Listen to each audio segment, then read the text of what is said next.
In this video we will talk economy क्या होती है, इसका मतलब क्या होता है, उसकी जो टाइप्स हैं वो कितनी है और हर टाइप्स के मेरिट डिमेरिट और क्या क्या कैरेक्टरिस्टिक्स हैं, वो सारी चीज़ों की चर्चा है जो है आज यहाँ पे हम लोग करने वाले हैं। So give me your few minutes and after that you won't have any doubts regarding this topic. कोई कंफ्यूजन आपको नहीं रह जाएगा। सबसे पहले इस चीज को समझते हैं कि इकोनॉमी होता क्या है। तो इकोनॉमी एक सिस्टम है जहां पे हम बेसिकली ये डिसाइड करते हैं कि इसका how to use resources. Resources कुछ भी हो सकता है, जो भी आपके काम की चीज है, जो भी ह्यूमन नीड की चीजें हैं उसको रिसोर्सेज जो है हम कहते हैं। इसको और थोड़ा सा सिंपलर बोले तो इकोनॉमी जो है, इकोनॉमी एक ऐसा सिस्टम है जहां पे हम ये फिगर आउट करते हैं what to produce, how much to produce and एक बार ये प्रोडक्शन हो गया तो हु विल गेट दिस, यानी कि इसका डिस्ट्रीब्यूशन कैसे होगा, कितना हमें प्रोड्यूस करना है, ठीक है, कैसे प्रोड्यूस करना है, पहले क्या प्रोड्यूस करना है, कितना प्रोड्यूस करना है, कैसे प्रोड्यूस करना है, और प्रोड्यूस हो गया तो फिर हम इस चीज को देखेंगे कि इसका डिस्ट्रीब्यूशन जो है वो किन के बीच किया जाए, किन को किया जाए। यहाँ पे इकोनॉमी में जो है वो सब शामिल होंगे। आपका इंडिविजुअल ले लो, इंडिविजुअल मतलब आप मैं सब कोई, फैमिलीज यानी कलेक्शन ऑफ पीपल भी, बिजनेसेस होते हैं, गवर्नमेंट्स होती है, सब यहाँ पे जो है वो इकोनॉमी में अपना रोल प्ले करते हैं। क्या क्या करके, या तो बाय करके, या तो सेल करके, या तो काम करके, या तो इन्वेस्ट करके। जैसे बाइंग और सेलिंग कौन कर रहा है, हम ही लोग कर रहे हैं, जो पीपल है वही कर रहा है। वही कुछ लोग उसमें सेलर्स हैं, कुछ लोग उसमें बायर्स हैं, कुछ लोग कंपनीज के लिए काम कर रहे हैं, कुछ ये प्रोडक्शन जो सिस्टम है उसमें काम कर रहे हैं, एज अ लेबर काम कर रहे हैं, कुछ एज अ एंटरप्रेन्योर काम कर रहे हैं, वही एज अ बिजनेसमैन काम कर रहे हैं, मतलब वो एंटरप्रेन्योर के रूप में। फिर पीपल का जो पैसा है वही बैंकों में जाता है, वो इन्वेस्टमेंट बन जाता है कंपनियों के लिए, और वो फाइनली जो है फिर से वापस इकोनॉमी में वो साइकिल की तरह घूमता रहता है। तो ये सारी चीजें हैं। अगर मैं एक छोटा सा इकोनॉमी का एग्जांपल आपको देना चाहूं तो इसके लिए आप समझो कि जैसे कुछ फार्मर्स है, सपोज करो एक फार्मिंग कम्युनिटी है, वो क्या करती है, क्रॉप उगाती है। ये जब क्रॉप उगाई तो क्या करेगी, वो सेल करेगी। कहाँ करेगी, मार्केट में करेगी, ऑब्वियस सी बात है। अब जब मार्केट में सेल करेगी तो उनको इसके बदले में क्या मिलेगा, रेवेन्यू कुछ मिलेगा, पैसा मिलेगा। तो इस पैसे से या तो वो फिर कुछ पैसा वापस से इन्वेस्ट करेगी, जिससे अपना वो सीड्स, टूल, इंप्लीमेंट्स वगैरह खरीद सकते हैं अपनी खेती के लिए, वापस से इन्वेस्ट कर देंगे। और कुछ पैसा जो होगा वो अपने कंजप्शन के लिए, अपने नीड के लिए, जैसे रोटी कपड़ा मकान वाली चीज है, उसके लिए वो खर्च करेंगे। अब ये जो जहां इन्होंने बेचा वो किनको बेचा होगा, मार्केट में शॉपकीपर को बेचा होगा। तो ये भी इकोनॉमिक में एग्जिस्ट कर रहा है, एक बेचने वाला, एक खरीदने वाला। अब ये क्या करेंगे शॉपकीपर्स, ये बाय करेंगे फार्मर के प्रोड्यूस को, और फिर जब ये इन्होंने बाय किया तो ये भी कहीं ना कहीं सेल करेंगे। तो ये मान लो कि उसको टाउन में इसने सेल कर दिया, और फिर इनको कुछ पैसे आएंगे। तो वही चीज होगी कि जो पैसे आए अब इस शॉपकीपर को, कुछ पैसे से कुछ मनी को वापस से इन्वेस्ट करके रीस्टॉक करेंगे, यानी कि जो वापस से वो फार्मर का जो है वो प्रोड्यूस खरीदेंगे और फिर से उनको सेल करना है। फिर कुछ पैसे से वो अपना कंजप्शन करेंगे, अपनी चीजें खरीदेंगे अपने लिए। तो ये सब मिलकर के, ये दोनों मिलकर के एक बेसिक इकोनॉमी या बेसिक इकोनॉमिक सिस्टम फॉर्म करते हैं, जहां पे जो रिसोर्सेस हैं वो आपका एक्सचेंज किया जाता है ताकि सबका जो है वो नीड है वो क्या हो, फुलफिल हो सके। तो इसी तरीके से जब बड़ा इकोनॉमी, आप जैसे इंडिया है, कोई कंट्री की इकोनॉमी हो गई, कोई स्टेट की इकोनॉमी हो गई, या कोई डिस्ट्रिक्ट की इकोनॉमी हो गई, जो भी रीजन वाइज आप वेरी कर सकता है ये। तो यहाँ भी यही चीजें हो रही होती है। कुछ लोग सेल कर रहे होते हैं, कुछ लोग बाय कर रहे होते हैं, कुछ लोग इन्वेस्ट कर रहे होते हैं, कुछ लोग उसी में एंटरप्रेन्योर होते हैं तो वो बिजनेस क्रिएट कर रहे होते हैं, कुछ लोग गवर्नमेंट में चले जाते हैं तो गवर्नमेंट रेगुलेट कर रही होती है। तो इकोनॉमी जो है छोटा सा अगर आपको समझना हो तो इस तरह से वो दिखता है, ठीक है। बायर्स एंड सेलर्स होते हैं, बीच में कुछ मिडिल मैन होंगे, इस तरह की चीज। अब टाइप्स के बारे में बात करते हैं। तो टाइप्स जो है इकोनॉमी का, उसको हम आमतौर पे इकोनॉमी को 3 भागों में बांटते हैं। एक तो होता है आपका कैपिटलिस्ट इकोनॉमी, सोशलिस्ट इकोनॉमी और मिक्स्ड इकोनॉमी। और ये जो टाइप्स है वो किस किस बेसिस पे बांटा जा रहा है, तो इस चीज पे बांटा जाता है, जो सबसे प्राइमरी जो बेसिस है इसको बांटने का, उसमें ये देखा जाता है कि how economic decision are made in the economy. ठीक है, इसका मतलब क्या हुआ कि कौन जो है वहां पे जो रिसोर्सेस हैं वो ऑन करता है और कंट्रोल करता है। ये जो फैक्टर ऑफ प्रोडक्शन है बेसिकली खास करके उसके बारे में बात हो रही है कि इस फैक्टर ऑफ प्रोडक्शन को किसके द्वारा कंट्रोल किया जा रहा है, किसके द्वारा ओन किया जा रहा है। फैक्टर ऑफ प्रोडक्शन क्या होते हैं, कोई भी चीज को प्रोड्यूस करने में जो जो चीजें लगेगी उसको फैक्टर ऑफ प्रोडक्शन बोलते हैं। सपोज आप एक एग्जांपल लो, पार्ले जी बिस्किट आपने देखा है, ये पार्ले जी सबको पता होगा ये चीज कि क्या है पार्ले जी। अब मान लो कि पार्ले जी का प्रोडक्शन करने के लिए क्या क्या चीज चाहिए होगा, तो सबसे पहले चाहिए होगी एक फैक्ट्री बनाना वहां पे, ठीक है। फैक्ट्री आप बनाओगे ना, फैक्ट्री में तो प्रोडक्शन करोगे, तो ये फैक्ट्री बनाने के लिए क्या चाहिए, सबसे पहला एक जमीन चाहिए होगा, यानी कि लैंड चाहिए होगा, जमीन का एक टुकड़ा, तो ये फैक्टर ऑफ प्रोडक्शन हो गया। फिर सपोज लैंड आपको मिल गया, तो लैंड पे आपने फिर क्या किया, फैक्ट्री बनाई।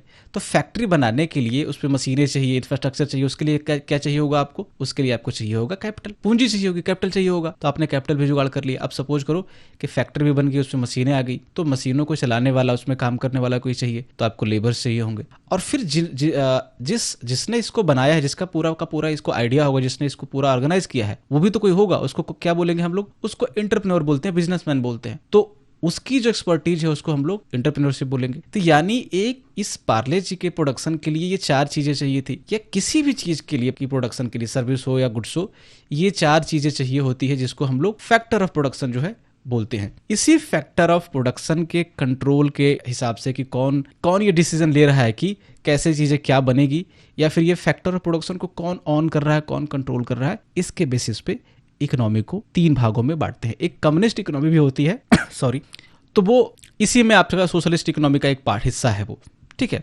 देखेंगे वो चीज। तो सबसे पहले हम लोग देखते हैं कैपिटलिस्ट इकोनॉमी। वो चीजें वेरी करेंगी, ये जो कंट्रोल फैक्टर है ना, वो वेरी करती जाएगी, अभी आपको समझ में आता जाएगा धीरे धीरे। तो कैपिटलिस्ट इकोनॉमी जो है, इसको मार्केट इकोनॉमी भी बोलते हैं, पहले आप ये ध्यान रखिएगा, क्योंकि यहाँ पे मार्केट फोर्सेस प्राइमरी फोर्स होती है जो डिसीजन को जो है वो डोमिनेट करती है। कैपिटलिस्ट इकोनॉमी जो है, यहाँ पे इसको पहले फ्री मार्केट इकोनॉमी या फिर मार्केट बेस्ड इकोनॉमी कहा जाता है, ये आप आपने समझ लिया। ये एक इकोनॉमिक सिस्टम है जहां पे जो प्राइवेट इंडिविजुअल होते हैं, जो पीपल होते हैं या फिर बिजनेसेस होते हैं, वो क्या करते हैं, दोज पीपल और businesses on and control production and distribution of goods and services. मतलब प्रोड्यूस क्या होगा, गुड्स हो गया तो सर्विस होगा। तो इसको जो कंट्रोल करने वाला यहाँ पे कौन सा होगा, या तो प्राइवेट इंडिविजुअल होंगे या तो कंपनीज होगी बड़ी बड़ी, यही दो लोग होंगे।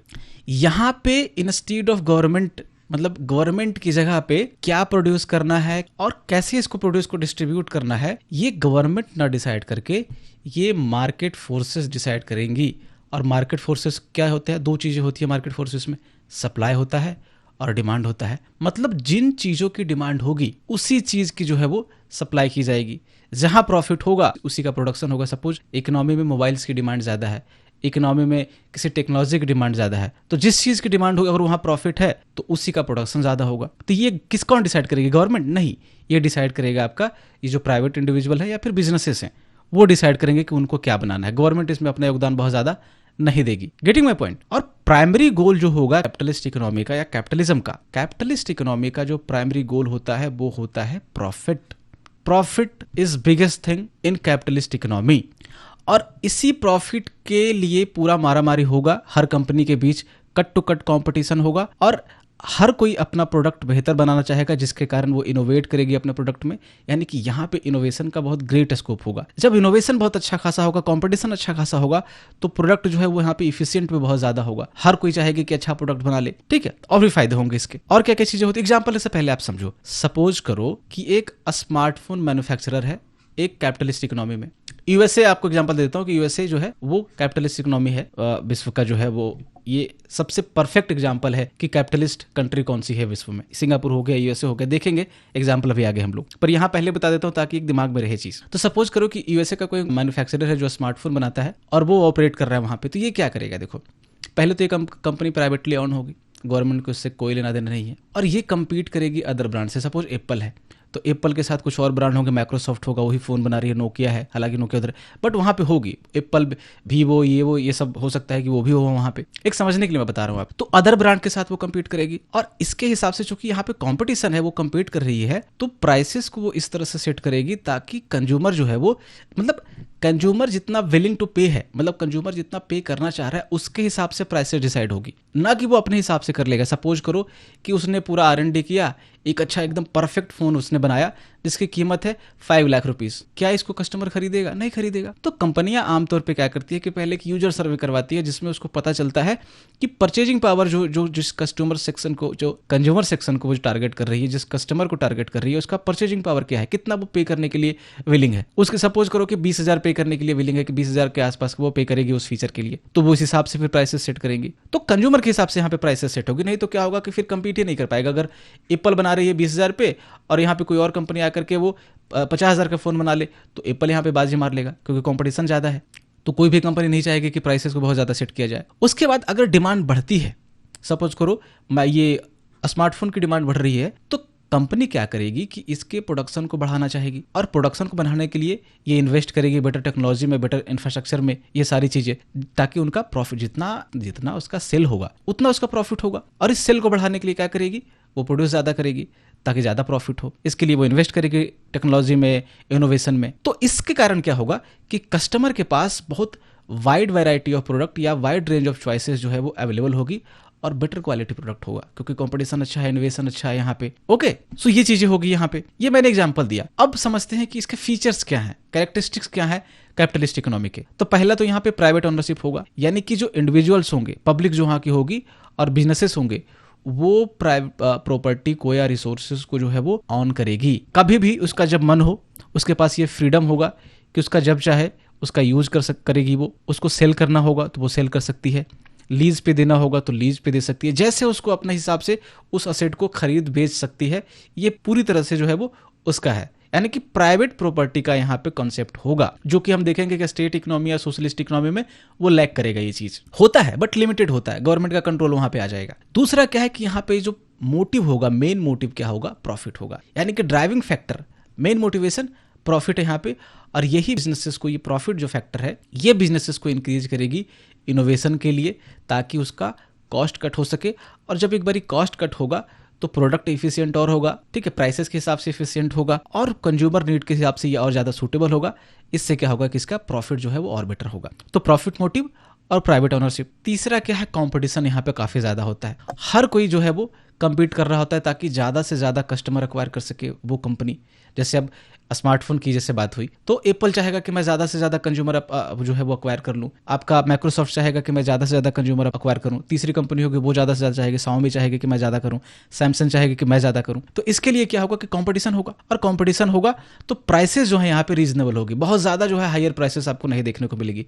मतलब जिस तरह का फीचर होगा, सपोज अगर 16 GB रैम का एक मोबाइल चाहिए तो मार्केट में सपोज इसके 20,000 का रेट कोई कंपनी लगा रही है, तो सारी कंपनियों का रेट इसी के आसपास होगा, वरना फिर वो प्राइस उसकी ज्यादा हो जाएगी तो वो कंपटीशन से बाहर हो जाएगी ना। ठीक है, बहुत ज्यादा महंगा कौन कंज्यूमर खरीदना चाहेगा इसी सेम फीचर के लिए। जब फीचर कोई अच्छा मिलेगा तब अच्छा महंगा हो सकता है, एप्पल की मोबाइल और महंगी भी आती है। तो ऑल डिपेंड ऑन फीचर कि कितना आप क्वालिटी दे रहे हो, उस प्राइस में कितना क्या दे रहे हो, तो ये ड्राइव करेगी इंप्रूवमेंट्स को क्वालिटी में। चौथा क्या है कि मिनिमल गवर्नमेंट इंटरवेंशन होगा यहाँ पे, यानी कि गवर्नमेंट बहुत बेसिक रेगुलेशन सेट कर सकती है, जैसे कोई कॉन्ट्रैक्ट इन्फोर्स होगा, कंपनियों के बीच कॉन्ट्रैक्ट कैसा हो सकता है, ठीक है, कोई उस पर रूल ला सकती है, प्रोडक्ट की सेफ्टी वगैरह थोड़ा सा उस पर कि हाँ भाई लेबर लॉज थोड़े से लाए जा सकते हैं कि इस तरह से लेबर लॉज होने चाहिए या नहीं होने, मतलब बहुत मिनिमम गवर्नमेंट का इंटरवेंशन होगा। और बाकी कंपनियों पे छोड़ दिया जाएगा कि हाँ आप कैसे मेड कर रहे हो प्रोडक्ट को, कितना आप प्राइस रख रहे हो, जैसे मोबाइल बना रहे हो तो कौन सा मोबाइल बना रहे हो ये आप पे है, कितना प्राइस पे आप बेच रहे हो, कैसे आप इसको डिस्ट्रीब्यूट कर रहे हो, इससे गवर्नमेंट को ज्यादा कोई लेना देना नहीं होगा। बहुत बेसिक रेगुलेशन यहाँ पे कैपिटलिस्ट इकोनॉमी में आपको देखने को मिलेगी। इसीलिए एज ऑफ डूइंग बिजनेस जो होता है वो बहुत ज़्यादा होता है कंपनियों के लिए, बहुत फ्री होती है कंपनियां यहाँ पे। इसलिए यूएस में आपको बहुत बड़ी बड़ी कंपनियां देखने को मिलेगी, क्योंकि कंपनी वहाँ पे चालू करना बहुत आसान है। तो इसका रियल वर्ल्ड एग्जांपल अभी दुनिया में कौन है, यूनाइटेड स्टेट इसका लीडर है कैपिटलिस्ट इकोनॉमी का, और सबसे बड़ा जो आप एग्जाम्पल आपको अभी जो देखने को मिलता है यही मिलता है। उसके बाद सिंगापुर है और कुछ यूरोपियन कंट्रीज हैं। तो ये है आपका एग्जाम्पल, इसको आप पढ़ लेना, वही चीजें आपको घुमा फिरा करके कही गई है। एडवांटेज क्या है इसकी, बेनिफिट्स क्या है कैपिटलिस्ट इकोनॉमी के, तो पहला तो है इकोनॉमिक एफिशिएंसी, यानी कि बिजनेसेस जो हैं वो कंज्यूमर डिमांड के हिसाब से जो है वो काम करती है, उसके हिसाब से अपना जो है वो प्रोडक्ट बनाती है, जिसके कारण क्या होता है कि कॉस्ट इफेक्टिव यहाँ पे होता है, पहले भी हमने पिछले स्लाइड में डिस्कस किया। उसके बाद इनोवेशन एंड ग्रोथ यहाँ पे बहुत अच्छा खासा आपको देखने को मिलेगा। जैसे यूएस में देखो ना, अच्छी अच्छी कंपनियां हैं, एक एक कंपनियां बहुत जायंट है वहाँ पे। तो चूंकि प्रॉफिट मोटिव है ना, इसके कारण से कंपनियों के पास जो है वो बहुत बड़ा मोटिवेशन है टेक्नोलॉजिकल एडवांसमेंट के लिए। जितना अच्छा खासा प्रॉफिट होगा कंपनियों का, उतना और इन्वेस्ट करेगी ताकि टेक्नोलॉजिकल बूस्ट हो सके, नए प्रोडक्ट का डेवलपमेंट हो सके। ठीक है, तो यहाँ पे इनोवेशन और ग्रोथ का चांसेस बहुत ज़्यादा होंगे। जितना इनोवेशन होगा उतना अच्छा प्रोडक्ट होगा, उतना अच्छा प्रॉफिट होगा। और मोटिव क्या है, प्रॉफिट, वही घूम फिर के आएगा मामला, प्रॉफिट। तीसरा है कंज्यूमर चॉइसेस। अब बहुत ज़्यादा कॉम्पिटिशन है, बहुत ज़्यादा इनोवेशन है, तो बहुत wide variety of goods and services यहाँ पर आपको देखने को मिलेगी। मोबाइल खरीदने जा रहा हो तो 10 वैरायटी के मोबाइल्स हैं, 20-50 ऐसे हो सकती हैं। आप एक कुछ खाने के लिए जा रहा हो तो हज़ारों रेस्टोरेंट, मतलब दर्जनों रेस्टोरेंट की वैरायटीज़ हैं। हर चीज़ में आपको वहाँ पे वैरायटी देखने को मिलेगी। ओके, तो यहाँ पे कंज्यूमर के पास बहुत ज़्यादा ऑप्शंस होंगे और वो अपने हिसाब से जिस प्राइस रेंज में चुनना चाहती है, जिस क्वालिटी का चुनना चाहती है, और अपना जो पर्सनल प्रेफरेंस है उसके हिसाब से जो है उसके पास बहुत सारे ऑप्शन अवेलेबल होंगे। वेल्थ क्रिएशन का काफी ज्यादा यहाँ पे स्कोप होता है। आप देखो ना कि सबसे बड़े बिजनेसमैन मतलब कि सबसे जो वेल्दीएस्ट लोग हैं वर्ल्ड के, वो कहाँ के हैं? वो यूएसए के हैं। एलन मस्क दुनिया का सबसे बड़ा आदमी, जेफ बेजोस ले लो, ठीक है, मतलब जितने ले लो आप, जितने टॉप के 5 और 10 आप काउंट कर लो, सब यूएसए में बैठे हुए हैं। यानी कि लोगों के पास ये अपॉर्चुनिटी बहुत ज़्यादा है कि अगर आपने कुछ अच्छा इनोवेट कर दिया, कुछ अच्छा प्रोडक्ट बना दिया, तो आप जम के यहाँ पे जो है वेल्थ क्रिएट कर सकते हो, पैसा बना सकते हो। तो यहाँ पे वेल्थ एक्युमुलेशन होता है और गवर्नमेंट को इससे कोई मतलब नहीं है। इसके कारण क्या होता है ना कि ये लीड करता है, यानी कि ये जो है इंकरेज करता है नए बिजनेसेस डेवलपमेंट के लिए। और जब नया बिजनेस खुलेगा तो जॉब क्रिएशन भी बहुत अच्छा खासा होगा। तो यहाँ पे अब देखो, यहाँ से इंडिया से लोग काम करने के लिए यूएस जा रहे हैं, तो जॉब क्रिएशन वहाँ पे अच्छा खासा है, क्योंकि बिजनेसेस बहुत अच्छे अच्छे हैं। अब ये तो होगी सब अच्छी अच्छी चीजें, कुछ खराब चीजें भी होंगी। तो क्या होती है खराब चीजें? जो भी पहले मैंने आपको बताया कि वेल्थ क्रिएशन का जो चांस बहुत अच्छा खासा है, तो इससे क्या होगा ना कि ये एक नेगेटिव इफेक्ट भी है। कैसे? अब मान लो कि इससे कारण क्या होता है कि इनकम इनक्वालिटी बहुत ज्यादा होती है। 1% लोगों के पास इतना पैसा है कि बाकी 99% लोगों के पास उतना नहीं है। जैसे आप देखो ना कि $400 बिलियन, $500 बिलियन अकेले एक आदमी के पास है। तो ऐसे आप कुछ 100 लोगों को टॉप का मिला दो तो 90% लोगों के पास जो पैसा है उससे ज्यादा उनके पास पैसा है। तो यहाँ पे आपको बहुत ज्यादा कंसंट्रेशन ऑफ जब वेल्थ होगा तो इनकम इनइक्वालिटी बहुत ज्यादा देखने को मिलेगी। मतलब कुछ लोगों के पास बहुत बहुत अंधा पैसा है और कुछ लोग जो बिल्कुल एकदम बस गुजारा कर रहे हैं किसी भी तरीके से। $1000 भी किसी की इनकम नहीं होगी और कुछ की बिलियंस में है, ठीक है। तो no one will benefits equally, है ना। जिसके पास बहुत ज्यादा आपके रिसोर्सेस होंगे उसी के पास वापस से रिसोर्सेस और ज्यादा एकुमुलेट होता जाएगा। ये चीजें होती है यहाँ पे। ये पहला जो है वो आपका नुकसान है। दूसरा क्या है कि मार्केट फेल्यूर। यहाँ पे जायंट्स कंपनी होती है, एप्पल, ये सब मैंने जो आपको बताया, माइक्रोसॉफ्ट हो गया, ये सब। तो इनकी कंपनियों का साइज इतना ज्यादा होता है कि अगर ये गलती से फेल कर गई ना तो बैंक सब मतलब पूरी इकोनॉमी पे इसका इफेक्ट पड़ता है, ठीक है। बहुत ज्यादा ये बड़ी कंपनियां होती है तो आपका बैंक डूब जाएगा, पूरी इकोनॉमी डिस्टर्ब कर सकता है, इसके पास इतना पोटेंशियल होता है। Getting point. साथ में आप देखो कि थोड़ा सा अलग पॉइंट हालांकि ऐड हो गया। इसका मतलब यही है कि मार्केट फेलियर के चांसेस यहाँ पे ज्यादा होते हैं, क्योंकि इतना ज्यादा मतलब बहुत सारी कंट्री का तो जीडीपी उतना नहीं होता।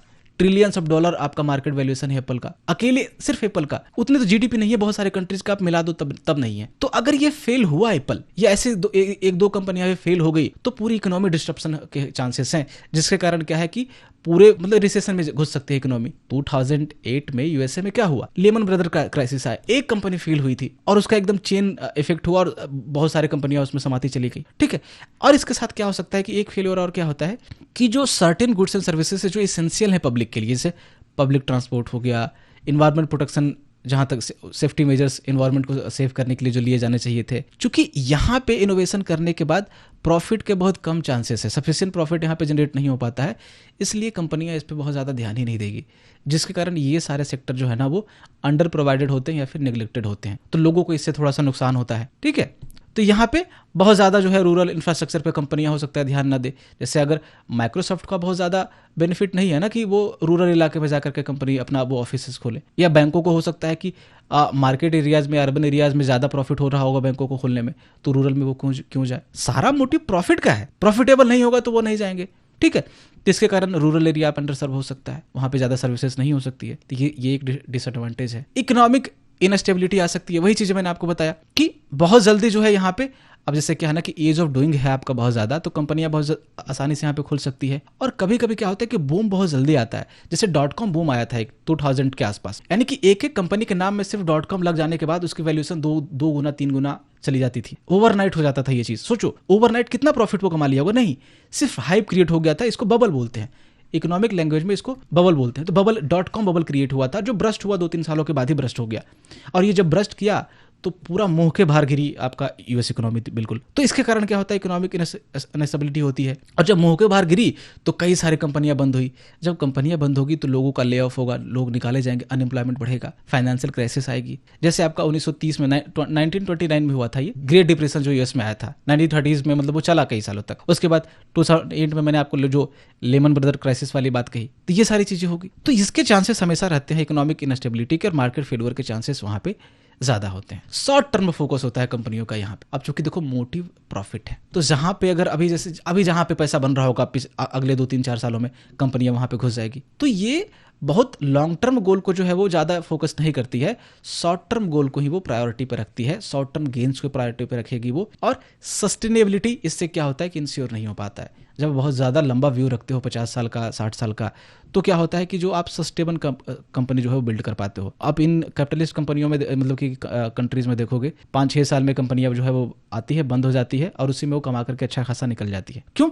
क्योंकि उस समय उसका ट्रेंड होता है वो। इसके अलावा क्या हो सकता है, एग्जाम्पल में आप देखो कि कंपनी जो है वो कट कर सकती है कुछ बेनिफिट अपना वो इंक्रीज, मतलब प्रॉफिट इंक्रीज करने के लिए। अब सपोज $100 से ज्यादा किसी प्रोडक्ट को वो ज्यादा बेच नहीं सकती यूएस में, ठीक है, और उसका कॉस्ट ही जा रहा है $90, तो 10% ही मार्जिन यहाँ पे है, उसी से अब उसको खर्चा निकालना है, बाकी सारा एम्प्लॉय को खर्च देना है, बाकी अपना प्रॉफिट मार्जिन भी मेंटेन करना है। तो अब ये इससे ज्यादा तो नहीं बढ़ा सकती ना, तो इसके कारण क्या कोशिश करेगी वो कि ये और $80 के कॉस्ट में ये बन जाए या 70 में बन जाए, ताकि इसका प्रॉफिट मार्जिन थोड़ा सा बढ़ सके। ये करने पे क्या हो सकता है कि आपका सेफ्टी मेजर कॉम्प्रोमाइज हो सकता है, आप इन्वायरमेंट रेगुलेशन को कुछ नुकसान पहुंचा सकते हो सकता है कि वो बहुत ज़्यादा कोल वोल यूज़ कर ले तो उसके कारण धुआं हो जाए, मतलब बहुत सारी चीज़ें हो सकती है, ठीक है। तो ये सिर्फ किस लिए? ताकि प्रॉफिट बूस्ट करने के लिए। ये था आपका कैपिटलिस्ट इकोनॉमी। अब हम लोग देखेंगे सोशलिस्ट इकोनॉमी। तो कैपिटलिस्ट इकोनॉमी में दो चीज आपको ध्यान में रखनी है, एक तो मोटिव प्रॉफिट होगा, जो गोल होगा प्रॉफिट का है, और एक चीज आपको याद रखना है कि क्या वहां प्रोड्यूस किया जाएगा, कैसे प्रोड्यूस किया जाएगा, ये कौन डिसाइड करेगा? Private individual, private sector decide करेगा। सोशलिस्ट इकोनॉमी, तो सोशलिस्ट इकोनॉमी में उसका ठीक उल्टा होगा। इसको हम लोग स्टेट इकोनॉमी भी बोलते हैं या प्लान्ड इकोनॉमी भी बोलते हैं। स्टेट इकोनॉमी क्यों बोलते हैं? या फिर ये क्योंकि इस पे गवर्नमेंट जो है इसका ज्यादा कंट्रोल होता है, स्टेट और गवर्नमेंट एक दूसरे के सिनोनिम्स हैं। तो सोशलिस्ट इकोनॉमी जो है एक ऐसा इकोनॉमिक सिस्टम है जहां पे गवर्नमेंट या फिर स्टेट जो है उसका सिग्निफिकेंट रोल या फिर कंट्रोल होता है रिसोर्स को मैनेज करने में, वहां की इंडस्ट्री को मैनेज करने में। यानी कि जो प्रोडक्शन होगा, क्या प्रोडक्शन होगा, कैसे होगा, ये सब जो है वो कौन डिसाइड करेगा? वो गवर्नमेंट डिसाइड करेगी, ना कि कंपनियां डिसाइड करेगी। उसके प्राइसेस कंपनियां नहीं डिसाइड कर करके गवर्नमेंट डिसाइड करेगी। जैसे आपका जो मीन्स ऑफ प्रोडक्शन है, मतलब वही फैक्टर ऑफ प्रोडक्शन, आपका फैक्ट्रीज हो गया, लैंड हो गया, वही जो मैंने आपको बात की, लैंड हो गया, एंटरप्रेन्योरशिप हो गया, ये सारे कैपिटल हो गया, ये किसके द्वारा कंट्रोल की जाएगी? वही घुमा फिरा कर वही चीजें हैं। तो प्राइमरी गोल यहाँ पे क्या होगा? कैपिटलिस्ट इकोनॉमी में प्राइमरी गोल क्या था? प्रॉफिट। यहाँ पे प्रॉफिट होगा नहीं, यहाँ पे प्रॉफिट नहीं होगा, यहाँ पे होगा वेलफेयर, कि लोगों का, कॉमन पीपल का कैसे ज्यादा से ज्यादा उसका वेलफेयर सोचा जाए। जैसे इनकम इनइक्वालिटी जो है रिड्यूस करने पे गवर्नमेंट का फोकस होगा। जो एसेंशियल गुड्स एंड सर्विसेज है, जैसे लोगों को प्रॉपर फूड मिल पा रहा है कि नहीं, जैसे ट्रांसपोर्टेशन प्रॉपर मिल पा रहा है, एजुकेशन मिल पा रहा है कि नहीं, हेल्थ केयर मिल पा रहा है कि नहीं, यानी कि जो एसेंशियल चीजें हैं वो सबको सप्लाई हो पाए, इस पे इसका फोकस होगा। यानी कि एक आपको कीवर्ड याद रखना है, वेलफेयर। इसका एक गोल होता है वेलफेयर, लोग ज्यादा से ज्यादा हम वेलफेयर कर पाए लोगों की, ना कि इंडिविजुअल प्रॉफिट। वहां पे इंडिविजुअल प्रॉफिट था। एग्जांपल के लिए देखो आप कि सपोज कि कोई सोशलिस्ट इकोनॉमी है, वहां पे क्या हो सकता है कि जो हेल्थ केयर है वो हो सकता है कि फुल्ली गवर्नमेंट फंडेड होता ही है, फुल्ली गवर्नमेंट फंडेड, या फिर बहुत कम मिनिमल।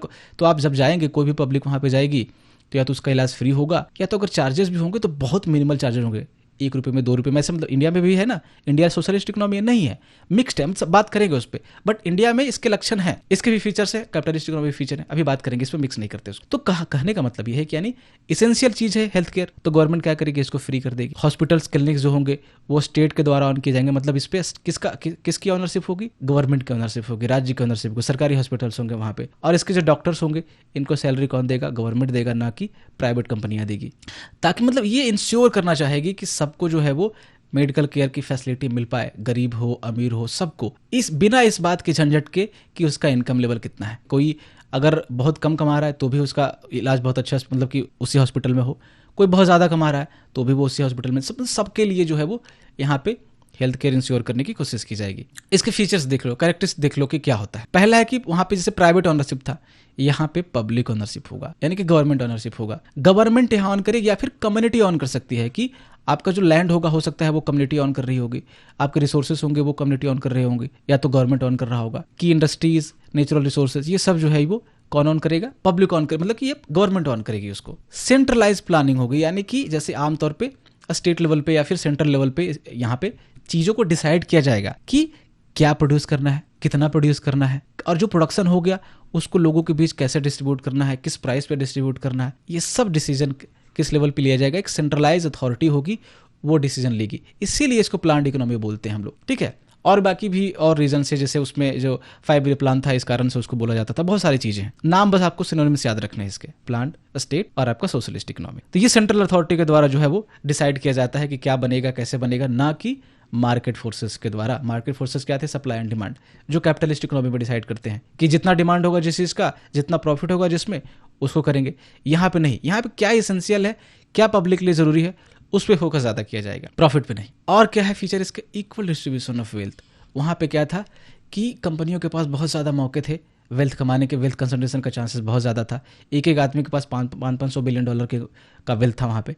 यहाँ पे ऐसा नहीं होगा। यहाँ पे चूंकि प्राइमरी गोल सोशलिज्म का होता है टू रिड्यूस इनकम इनक्वालिटी, तो स्टेट क्या करेगी कि जो लोग बहुत ज़्यादा कमाने वाले होंगे उस पर ज़्यादा टैक्सेस भी लगा दिए जाएंगे। तो जब ज़्यादा टैक्सेस लगाया जाएगा तो वेल्थ जो है वो ज़्यादा कमाने वाले की आय का एक अच्छा खासा हिस्सा जो है गवर्नमेंट के पास वापस से चला आएगा, और गवर्नमेंट जो है वापस इस वेल्थ को क्या करेगी? रीडिस्ट्रीब्यूट कर देगी स्कीम के नाम पे, कि लोगों का आपको हेल्थ केयर जैसे फ्री कर दिया, या फिर एजुकेशन के लिए कोई स्कीम ला देगी, पेंशन के लिए कोई स्कीम ला देगी। तो वापस से वो जो पैसा है जो हाई मतलब कि बहुत अमीर लोगों के पास था, वो टैक्सेस के थ्रू, ठीक है, प्रोग्रेसिव टैक्सेशन का मतलब क्या होता है कि अमीरों का पे ज़्यादा टैक्स, जो जितना ज़्यादा कमा रहा है उस पर उतना ज़्यादा टैक्स, और जो जितना कम कमा रहा है उस पर उतना कम टैक्स। यही होता है प्रोग्रेसिव टैक्सेशन। ठीक है, समझाएंगे टैक्स वाले में, बहुत अच्छे से इसको समझा दूंगा मैं। यानी कि इनकम को गवर्नमेंट ने रीडिस्ट्रीब्यूट कर दिया वेल्थ को, तो ये फिर ऐसे रीडिस्ट्रीब्यूशन होता रहेगा, तो वेल्थ क्रिएशन यहाँ पे बहुत ज़्यादा नहीं होगा।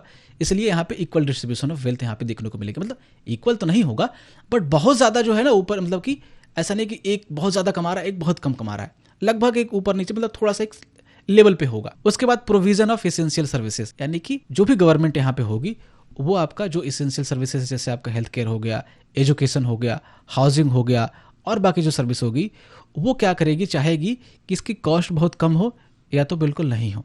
जैसे हाउसिंग की, जैसे हेल्थ केयर तो आपका फ्री कर सकती है, एजुकेशन आपका फ्री रहेगा, बट हाउसिंग में क्या होगा कि बहुत कम कर देगी, या तो सब्सिडी इतना ज़्यादा दे देगी, कोई स्कीम चला देगी ताकि सबको अपना घर मिल सके, और सब्सिडाइज कर देगी इसको कि आप बहुत कम दे करके जो है वो हाउसिंग अपनी खरीद सकते हैं, घर खरीद सकते हैं, वहां पे ऐसा प्रोविजन होगा। उसके बाद है कि limited role of profit motive, क्योंकि यहाँ पे मोटिव क्या है? वेलफेयर मोटिव है, इनइक्वालिटी को रिड्यूस करना मोटिव है, तो फोकस यहाँ पे प्रॉफिट पे नहीं होगा। एम्फेसाइज कहाँ पे होगा? किस पे होगा? सोसाइटी की नीड को पूरा करने पे, ताकि लोगों की वेलबींग को जो है वो इंश्योर किया जा सके।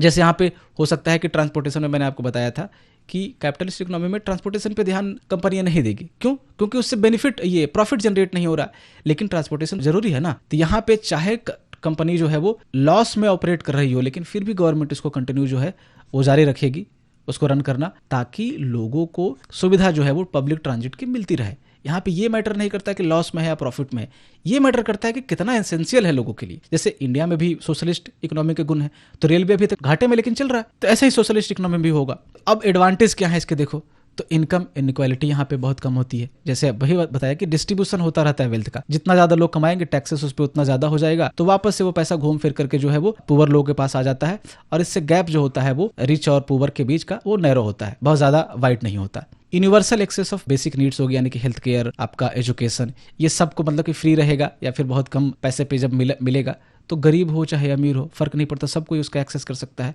जिससे यहाँ पे क्वालिटी ऑफ लाइफ जो है वो बेटर होती है।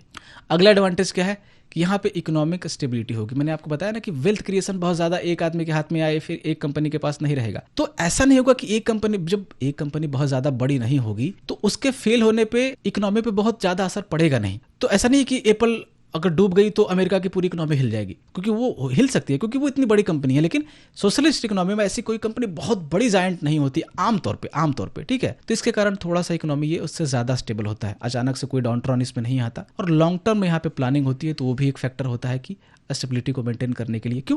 क्योंकि यहाँ पे वही कि मोटी प्रॉफिट नहीं है, तो आराम से 50 सालों का 60 सालों का कि अच्छा इंफ्रास्ट्रक्चर डेवलप हो, या अच्छा जो है वेलफेयर के लिए कुछ 100 सालों का वो प्लान बना सकता है गवर्नमेंट की, अगले 100 सालों में हम क्या विजन देखते हैं। तो इससे ये जो बूम और बस्ट वाला फेज आता है वो यहाँ पे बहुत कम होगा, मार्केट क्राइसिस यहाँ पे बहुत कम होंगे। एम्फेसाइज होगा किस पे? कलेक्टिव वेलफेयर पे, लोगों के कल्याण पे ज्यादा एम्फेसाइज होगा। कि इसमें प्रायोरिटीज आपकी सोशल नीड्स होगी, यहाँ पे आपका कॉपरेशन और कम्युनिटी एंगेजमेंट होगा। जैसे अगर गवर्नमेंट कुछ बना रही होगी कोई प्रोडक्ट या फिर जैसे उस तो पूछा जाएगा प्लानिंग करते वक्त लोगों से कि आपको क्या चाहिए, तो लोग इसमें प्लानिंग प्रोसेस में आपको एंगेज होंगे। लोग बोलेंगे कि हमें सड़क चाहिए, रोड चाहिए, तो गवर्नमेंट क्या करेगी, कोई रोड बना देगी। ये लोग बोलेंगे कि हमें कुछ और चाहिए, तो गवर्नमेंट वो प्रोवाइड करेगी। खाना सस्ता चाहिए तो गवर्नमेंट सब्सिडाइज फूड देगी। तो यहाँ पे कम्युनिटी एंगेजमेंट भी होता है जो कैपिटलिस्ट इकोनॉमी में नहीं हो रहा था। कुछ नुकसान भी होंगे इसका, सब तो अच्छा नहीं होगा इसमें भी। तो यहाँ पे क्या होता है कि reduce incentive for innovation and efficiency. अब देखो क्या है ना कि अब कंपनियों के पास बहुत ज़्यादा मोटिवेशन नहीं होगा इनोवेशन का। क्यों? क्योंकि बहुत ज़्यादा वो वेल्थ क्रिएट नहीं कर सकती, बहुत ज़्यादा प्रॉफिट जनरेट नहीं कर सकती। सब कुछ तो गवर्नमेंट का है ना, लगभग सब चीज़ गवर्नमेंट का, कंपनी भी गवर्नमेंट चला रही है। जैसे इंडिया में होता है ना कि सरकारी कंपनियां भी होती है, उनका मोटिव प्रॉफिट नहीं होता ना, वेलफेयर मोटिव होता है कि लोगों को अच्छी सुविधा दे सकें। तो यहाँ पे वैसी चीज़ होगी कि लोगों को अच्छी सुविधा दे सकें। तो यहाँ पे क्या होगा कि मोटिवेशन नहीं होगा कंपनियों के पास कि बहुत अच्छा इनोवेशन लेके आए, जिससे प्रोडक्ट जो है वो बहुत ज़्यादा इफिशिएंट नहीं होगा, इफिशिएंसी ओवरऑल नहीं होगी, प्रोडक्टिविटी बहुत कम होगी कंपनियों में। तो ये क्योंकि फाइनेंशियल रिवार्ड यहाँ पे बहुत ज़्यादा नहीं है। तो एक चीज़ ये हो गया। फिर क्या है कि अब देखो क्या है ना कि जब गवर्नमेंट बहुत ज़्यादा इन्वॉल्व होगी तो वो चीज़ आ सकती है कि ब्यूरोक्रेसी हावी हो जाएगी। और ब्यूरोक्रेसी पता ही है आपको कैसी होती है, सरकारी विभाग कैसे काम करते हैं, स्लो का डिसीजन मेकिंग बहुत स्लो होता है। बहुत ज़्यादा एक्सेसिव होने पे आपको रेट टिपिज्म मिल सकता है, प्रोजेक्ट डिले हो सकता है, ठीक है। तो इनएफिशिएंट हो सकता है ये सेंट्रलाइज प्लानिंग और ये एक सोशलिस्ट इकोनॉमी में ये सारी चीज़ें। गवर्नमेंट जहाँ पे आएगी फिर करप्शन के चांसेस भी बढ़ सकते हैं, ये भी एक इसका डिमेरिट हो सकता है। तीसरा डिमेरिट क्या है कि लिमिटेड कंज्यूमर चॉइस। अब जैसे क्या है ना कि बिस्किट का एग्जांपल मैंने आपको दिया था, तो अमेरिका में जाओ तो बिस्किट की 50 ब्रांड होगी वहाँ पे एक सुपरमार्केट में, लेकिन यहाँ पे 1-2 सरकारी कंपनियां होगी जो बना रही होगी। तो अब लोगों के पास चॉइसेस कम है, तो कंज्यूमर के पास बहुत ज़्यादा ऑप्शंस नहीं होंगे, बहुत ज़्यादा वैराइटीज नहीं होगी खरीदने के लिए। वही 2-3 में उनको खरीदना पड़ेगा। क्यों? क्योंकि वो स्टेट के द्वारा बनाए जा रहे होंगे तो कम ऑप्शन होंगे। ये सारी चीज़ें आपको एग्जाम्पल में दी जा रही है कि आपको क्लोथिंग के लिए गए तो 2-3 ब्रांडेड होगी, किसी भी चीज़ के लिए जाओगे तो बहुत कम ऑप्शन आपके पास अवेलेबल होगा। एग्जाम्पल क्या है, अभी देखो एक कंट्री अगर रियली कहा जा सकता है कि सोशलिस्ट अभी भी है तो वो जो है वो क्यूबा है। क्यूबा अमेरिका के नीचे, मतलब आप देखोगे अटलांटिक ओशियन में है वहाँ पे, ठीक है। इसमें बहुत ज़्यादा अमेरिका जो है वो थोड़ा प्रेशराइज भी करता रहता है, तो वो हम जियोपॉलिटिक्स में नहीं जाएंगे। तो क्यूबा है। चाइना पहले हुआ करता था, एक और पहले कंट्री हुआ करती थी यूएसएसआर। तो अब वो उसका जो कि वो डिसइंटीग्रेट हो गया, वो टूट गया। तो रसिया भी है उसका। तो रसिया देखो आज के समय में ट्रू सेंस में मैं आपको बता देता हूँ कि ना तो कोई कंपनी ना तो कोई इकोनॉमी कैपिटलिस्ट है, बिल्कुल ट्रू कैपिटलिस्ट, या तो ना तो कोई ट्रू सोशलिस्ट है। बिल्कुल ट्रू में बात करूं कि जिसमें बिल्कुल आइडियल आप कह सको कि है। क्यूबा को आप थोड़ा सा सोशलिस्ट कह सकते हो और अमेरिका को कैपिटलिस्ट कह सकते हो। देखो अमेरिका में भी तो वेलफेयर प्रोग्राम थोड़े बहुत चलते हैं ना पब्लिक के लिए, तो वो है, लेकिन वहाँ फ्रीडम बहुत ज़्यादा है प्राइवेट कंपनियों को, तो उसके बेसिस पे बोला जाता है। चाइना पहले हुआ करता था, लेकिन चाइना ने बाद में अपना मार्केट रिफॉर्म लाया और मार्केट को ओपन कर दिया, जिसके कारण जो है अब वो मिक्स्ड इकोनॉमी में जो है वो आ गया। जैसे इंडिया है मिक्स्ड इकोनॉमी में, चाइना भी वहाँ पे आ गया। तो पहले लेकिन हुआ करता था, पहले यूएसआर भी हुआ करता था। सबसे बेस्ट एग्जाम्पल पहले जो था वो आपका ये था यूएसएसआर, ठीक है, और क्यूबा अभी के समय में। ये दो हमने टाइप देख लिया। तीसरा देखते हैं आप मिक्स्ड इकोनॉमी। तो मिक्स्ड क्या होगा, ये दोनों का मिक्सचर होगा, यानी कि ये जो कैपिटलिस्ट इकोनॉमी है और इधर जो सोशलिस्ट इकोनॉमी है, इन दोनों के फीचर को निकाल करके जो है वो मिक्स्ड इकोनॉमी बनाई गई है। यानी कि दोनों से अच्छी अच्छी चीजें सीख लो और आप खुद अडॉप्ट कर लो, और वो जो आपका इकोनॉमिक टाइप बनेगा, इकोनॉमिक सिस्टम बनेगा, उसको हम लोग मिक्स्ड इकोनॉमी बोलते हैं। यानी कि ये एक इकोनॉमिक सिस्टम है जहां पे बोथ प्राइवेट सेक्टर भी एग्जिस्ट कर रहा होगा और साथ में गवर्नमेंट का कंट्रोल भी होगा। अब इंडिया में आप देखो कि सेल और भेल जैसी कंपनियां है, कोल इंडिया भी है, साथ में अडानी की कोल कंपनी है, और भी जिंदल की स्टील की कंपनी है। तो दोनों है, यहाँ पे दोनों चीजें होंगी। तो गवर्नमेंट का कंट्रोल भी होगा और प्राइवेट जो कंपनियां होगी उसको यहाँ पे फ्रीडम भी होगी। कुछ सेक्टर्स होंगे जो रिजर्व होंगे गवर्नमेंट के लिए, ठीक है, वो देखेंगे अभी। तो यहाँ पे प्रोडक्शन पे, डिस्ट्रीब्यूशन पे, एक्सचेंज ऑफ गुड्स पे जो है वो दोनों का यहाँ पे कंट्रोल होता है, प्राइवेट सेक्टर का भी और पब्लिक सेक्टर यानी कि गवर्नमेंट का भी। तो दोनों एलिमेंट यहाँ पे आपको देखने को मिलेंगे, सोशलिस्ट एलिमेंट भी देखने को मिलेंगे आपको, और मार्केट इकोनॉमी यानी कि कैपिटलिस्ट इकोनॉमी के भी आपको एलिमेंट यहाँ पे दोनों को देखने को मिलेंगे। यानी कि इसका एम जो बेसिकली क्या है कि दोनों का एडवांटेज आप ले लो, जो भी दोनों में अच्छी अच्छी चीजें हैं दोनों सिस्टम में, उसका बेनिफिट उठाओ, कमियां है उसको छोड़ दो और बेनिफिट ले लो, ताकि जो है अच्छा काम जो है इकोनॉमी अच्छा परफॉर्म कर पाए। यही बेसिक मोटिव होता है वहाँ पे मिक्स्ड इकोनॉमी में। यहाँ पे आप देखो कि सब इंडस्ट्री जो है वो प्राइवेटली ओन्ड होगी। जैसे आप देख लो कि अब साबुन बनाना है, तेल बनाना है, कौन सा मूवी बनाना है, कपड़े बनाने हैं, ये सब कौन डिसाइड करती है? प्राइवेट सेक्टर डिसाइड करती है, ठीक है। और इसका देखो जहां पे प्राइवेट सेक्टर होगा वहां पे मोटिव क्या होगा? प्रॉफिट होगा। वहीं कुछ कंपनी आप देखोगे कि सिर्फ वहाँ पे गवर्नमेंट आपका इन्वॉल्व है। जैसे आप रेलवे देख लो, हालांकि रेलवे में तो अब आ गया, बट न्यूक्लियर एनर्जी हो गया और बहुत सारी चीज़ें हैं जहाँ पे अभी भी, या फिर कुछ मिक्स सेक्टर भी हैं, जैसे कोल है, मैंने आपको बताया कि अब कोल निकाल रही है तो वो प्राइवेट कंपनियाँ भी हैं वहाँ पे, गवर्नमेंट कंपनियाँ भी हैं। स्टील सेक्टर में देख लो, जो पीएसयूज होती है बेसिकली, तो पीएसयू गवर्नमेंट की कंपनी है और उस जो भी पीएसयू काम कर रही है उधर प्राइवेट वाले भी काम कर रहे हैं। तो ये सारी चीजें यहाँ पे चल रही होती है साथ में। एग्जांपल में आप देख लो कि मिक्स्ड इकोनॉमी में क्या होता है कि गवर्नमेंट हो सकता है कि इसका, देखो गवर्नमेंट इसेंशियल चीजों पर फोकस कर लेगी, अब प्राइवेट सेक्टर को बोलेगी कि आप बाकी चीजों पर फोकस कर लो, जैसे हेल्थ केयर हो गया, एजुकेशन हो गया, तो ये क्या है, इसेंशियल चीजें हैं। तो इसका यूनिवर्सल एक्सेस बहुत जरूरी है, सबको मिलना चाहिए irrespective of their income level, ताकि जो है वो ऐसा नहीं कि गरीब आदमी मर जाए। तो इस पे गवर्नमेंट फोकस करेगी। जैसे इंडिया में आप देखो कि हेल्थ के लिए क्या है कि बहुत सारे स्कीम्स है, आयुष्मान भारत योजना है, इस तरह की चीज़ें था। या फिर आप सरकारी हॉस्पिटल में जाओगे तो एम्स जैसे हॉस्पिटल्स या फिर सरकारी अस्पताल है जहाँ पे आपको बहुत कम पैसे में सुविधा मिलेगी। एजुकेशन के लिए 14 ईयर तक सबको फ्री एजुकेशन है, और बाकी भी सरकारी कॉलेजों में आप जाओगे तो बहुत कम फीस होगी। तो यहाँ पे गवर्नमेंट आपको काम कर रही होगी। बाकी जो इंडस्ट्री होगी, जैसे रिटेल आपका हो गया, एंटरटेनमेंट हो गया, अब मूवी कौन सी प्रोड्यूस करनी है, कितना टिकट का पैसा रखना है, ये सब ये गवर्नमेंट थोड़ा ना डिसाइड करेगी, ये प्राइवेट कंपनी डिसाइड कर रही है। तो ये सारी चीज़ें हैं यहाँ पे। तो यहाँ पे स्कोप होगा आपका इनोवेशन और इफिशियंसी का। क्यों? क्योंकि प्राइवेट कंपनियों के पास इनोवेशन के चांसेस इसलिए है ताकि उनको आज़ादी है प्रॉफिट बनाने की कुछ कुछ सेक्टर्स में, और वहीं कुछ कुछ सेक्टर में यहाँ पे साथ में इंश्योर हो रहा होगा बेसिक नीड्स भी। क्यों? क्योंकि कुछ सेक्टर में गवर्नमेंट यहाँ पे एक्टिव है, तो दोनों चीजें यहाँ पे साथ में चल रही होगी। एग्जाम्पल देखो, अपना एग्जाम्पल ले लेते हैं इंडिया, इससे बेस्ट एग्जाम्पल नहीं है कोई। अब तो लगभग सारी इकोनॉमी जो है ना इधर मिक्स की तरफ जा रही है, ठीक है, लगभग मिक्स ही हो गई ये सब। तो ये है, तो इंडिया जो है वो मिक्स्ड इकोनॉमी की तरफ ऑपरेट करती है। और यहाँ पे आप देखो कि वही चीजें हैं कि आपका टेक्नोलॉजी वगैरह जो है, कंज्यूमर गुड्स, ये सब छोड़ दिया जाएगा किस पे, प्राइवेट पे। और गवर्नमेंट जो है अपना की इंडस्ट्रीज हैं, जो इसेंशियल इंडस्ट्रीज जैसे डिफेंस हो गया, जो नहीं दिया जा सकता अभी प्राइवेट के हाथ में, हालांकि इसमें भी दे दिया गया है थोड़ा थोड़ा। रेलवे गवर्नमेंट देखती है, लेकिन अभी भी इसमें आ गया है थोड़ा, ठीक है कि स्टेशन खरीद लो, आप खरीद सकते हो, आपके पास पैसा है तो। एनर्जी सेक्टर में ये सब जो है, जैसे न्यूक्लियर एनर्जी है, गवर्नमेंट देखती है, मतलब लार्जली इसको गवर्नमेंट अभी भी देख रही है। बाकी आपका ये सब देख रही है प्राइवेट सेक्टर। यहाँ पे आपका गवर्नमेंट सब्सिडाइज कर सकती है इसेंशियल आइटम को। जैसे क्या है ना कि कुछ अगर प्राइवेट कंपनियों को बनाने के लिए दे दिया तो गवर्नमेंट क्या करेगी कि उस पर सब्सिडी दे देगी आपको, कि जो गरीब लोग हैं उसको। जैसे फूड ग्रेन्स है, तो फूड अगर बहुत ज़्यादा महंगा होता है तो गवर्नमेंट बोलेगी प्राइवेट कंपनी को, ठीक है कि आप 20 रुपये में ही दो, 20 रुपये पर केजी, लेकिन क्या करते हैं कि हम आपको ही 8 रुपये दे देते हैं, तो आप क्या करो, सामने वाले को 12 रुपये में दो। तो इससे खाद यूरिया के लिए होता है, बहुत सारी चीज़ों के लिए होता है यहाँ पे। तो ये वेलफेयर वगैरह के लिए ये सब क्या प्रोग्राम वगैरह चलाए जा सकते हैं लोगों के। कैरेक्टरिस्टिक्स क्या है, इसके फीचर्स क्या हैं?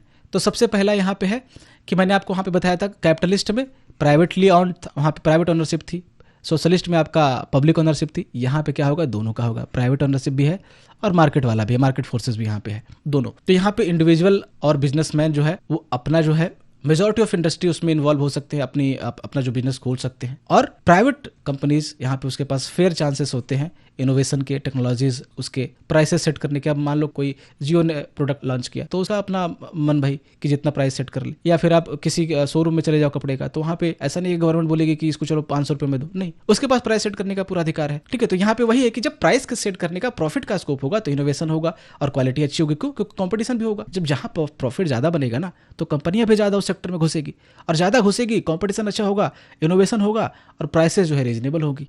फिर यहाँ पे गवर्नमेंट रेगुलेशन और यहाँ पे इंटरवेंशन होता है। जैसे मोस्ट इंडस्ट्री क्या होगा आपको कि मार्केट प्रिंसिपल के तहत ऑपरेट करेगा, यानी सप्लाई डिमांड फोर्सेस पे ही ऑपरेट करेगा, जैसे कैपिटलिस्ट इकोनॉमी में कर रही थी। लेकिन गवर्नमेंट तब यहाँ पे स्टेप डाउन करेगी जब कोई प्रॉब्लम आ जाएगी उस सेक्टर में, जैसे वो सेक्टर में क्राइसिस, जैसे ऑटो सेक्टर में क्राइसिस आ जाए या रियल एस्टेट सेक्टर में क्राइसिस आ जाए, तो गवर्नमेंट हो सकती है उसके लिए कोई स्कीम लॉन्च करके इंटरफेयर करे, ये सारी चीजें, और मार्केट फेलियर को करेक्ट करने की कोशिश करेगी। ये चीजें यहाँ पे हो सकती है। जैसे क्या होता है ना कि मान लो कि यहाँ पे ऑटोमोबाइल सेक्टर, जैसे कार वार जहाँ पे बनती है जिस सेक्टर में, ऑटो सेक्टर इसको बोलते हैं, तो अब कार बिकना बहुत बंद हो गया, बहुत कम हो गया। इसके कारण क्या होगा कि जब कार कंपनियां प्रॉफिट नहीं कमाएगी तो कंपनियां बंद होने लगेगी, और जब कंपनियां बंद होगी तो क्या होगा कि आपका ले ऑफ्स होंगे, वहां पे अनएम्प्लॉयमेंट बढ़ेगा, लोग निकाले जाएंगे, बेरोजगार हो जाएंगे।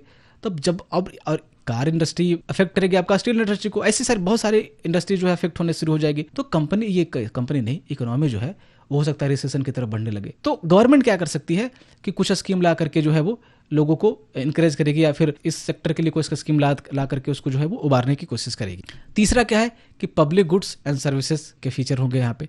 जैसे कुछ जो सर्विसेज होंगी, जो इसेंशियल सर्विसेज है, वही बार बार चीजें आ रही है, डिफेंस हो गया, हेल्थ केयर हो गया, एजुकेशन हो गया, इंफ्रास्ट्रक्चर हो गया। जैसे रोड है गवर्नमेंट संभाल लेगी, बाकी चीजें जो है वो ये प्राइवेट कंपनियां संभाल लेगी। तो जो इसेंशियल सर्विसेज हैं वो टिपिकली जो है वो गवर्नमेंट के द्वारा जो है मैनेज किए जाते हैं, देखे जाते हैं, उसके द्वारा फंडेड होते हैं। सोशल वेलफेयर प्रोग्राम यहाँ पे आपको देखने को मिलेंगे, जैसे अगर अनएम्प्लॉयड कोई है तो उसके लिए कुछ स्कीम ला सकती है सरकार, कुछ बेनिफिट दे सकती है कि आपको 1,000 रुपए महीना देंगे हम। बुजुर्गों के लिए पेंशन ला सकती है सरकार की चलो वृद्धा पेंशन या फिर ये ओल्ड एज पेंशन, अटल पेंशन योजना, ये सारी चीजें। हेल्थ केयर सब्सिडाइज कर सकती है, कम पैसे पे आपको कोई आप एम्स में दिखा लो, कहीं दिखा लो, या फिर 1 रुपए में आप वो कुछ खरीद लो, दवाई खरीद लो, मतलब ऐसे गवर्नमेंट लाती रहती है, बहुत सारे स्टेट में है। हाउसिंग के लिए ठीक है, जैसे अभी आपका प्रधानमंत्री आवास योजना है, ये सारी चीजें हैं।